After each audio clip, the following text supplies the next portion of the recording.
April 15, 2013. A picture-perfect spring day in Boston. It's Patriots' Day, a state holiday, and the city is electric. Before we proceed, please note, while the story is true life, real images of the people involved are not used due to regulations.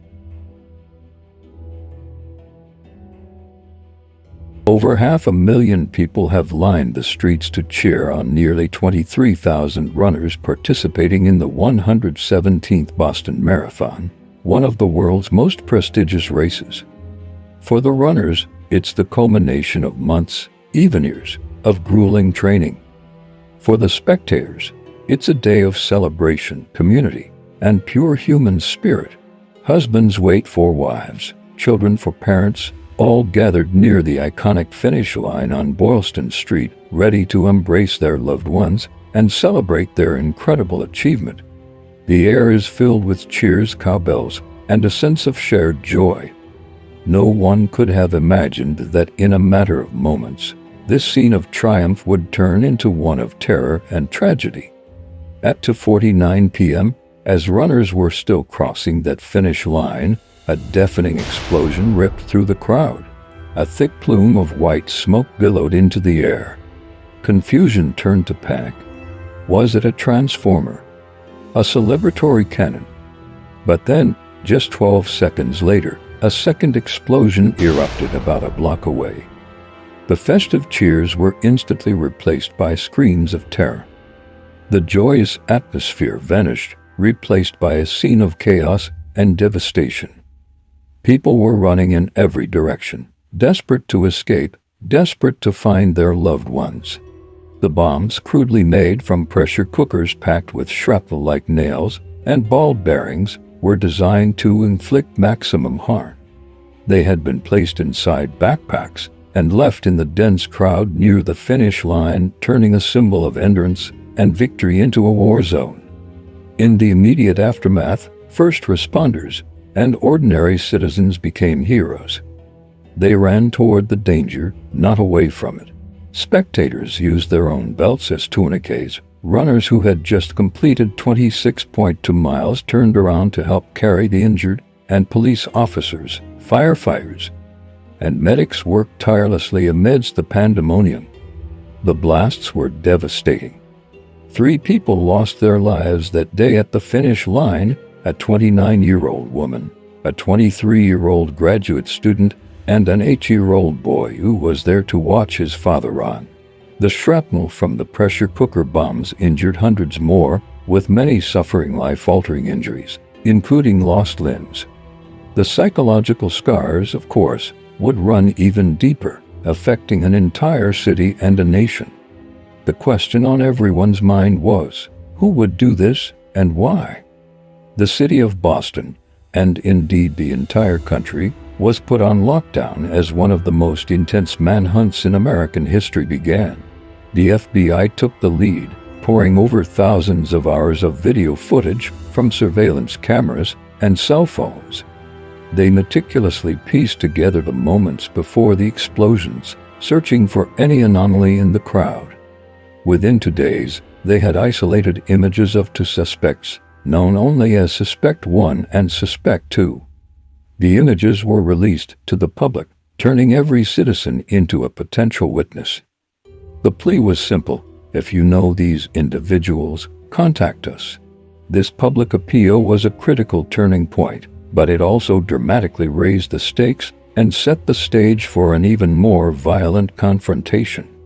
The suspects were soon identified as 2 brothers, Tamerlan and Joe Sarnave. The release of their images triggered a desperate and violent attempt to escape. Late on the night of April 18th, the brothers ambushed and fatally shot a police officer, Sean Collier, in his patrol car.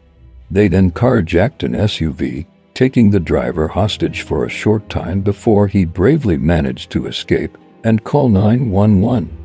This act of bravery provided law enforcement with a crucial piece of information.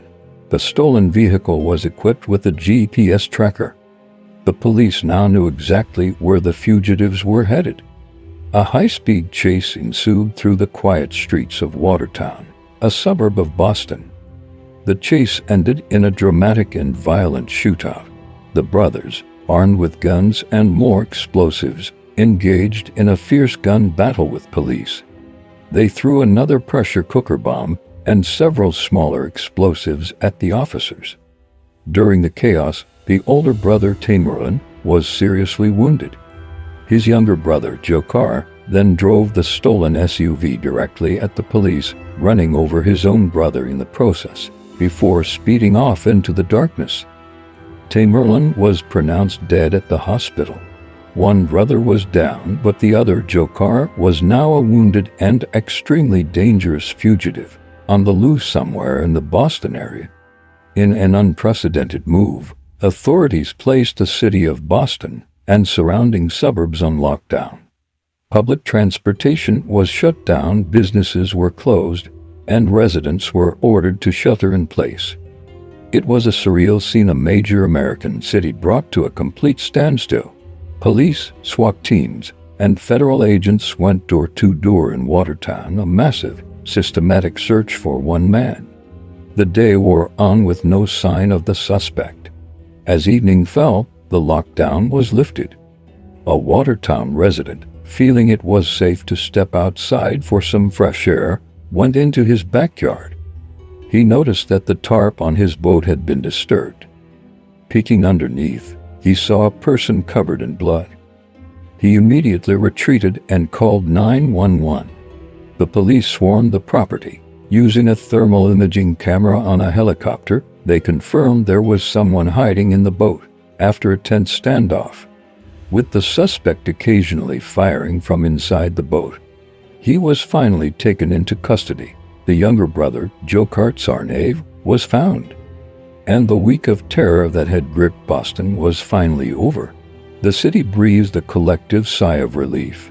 People poured into the streets, cheering for the law enforcement officers who had worked tirelessly to bring the manhunt to an end. It was a moment of release, a reclaiming of their city from the fear that had held it hostage. In the aftermath, the long road to healing and justice began. Jokar Tsarnaev stood trial and was found guilty on 30 charges, including the use of a weapon of mass destruction. He was sentenced to death. The trial revealed the brothers' motivations, which were rooted in extremist ideologies. But more than that, the story of the Boston Marathon bombing became a story of resilience. The phrase "Boston Strong" became a rallying cry, a symbol of a community that refused to be broken by an act of hate. Survivors, many of whom had to learn to walk again with prosthetic limbs, showed incredible courage and determination. The following year, the Boston Marathon was held as scheduled. It was an emotional and powerful day, with increased security, but also an overwhelming sense of unity and defiance. The event showed the very worst of humanity, but it also brought out the very best.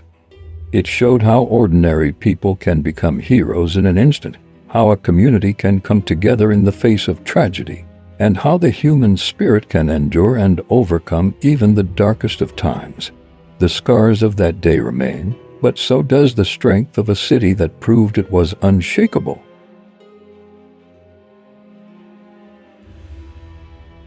Thank you for watching. If you found this story meaningful, please consider liking this video and subscribing to our channel for more content. Stay safe.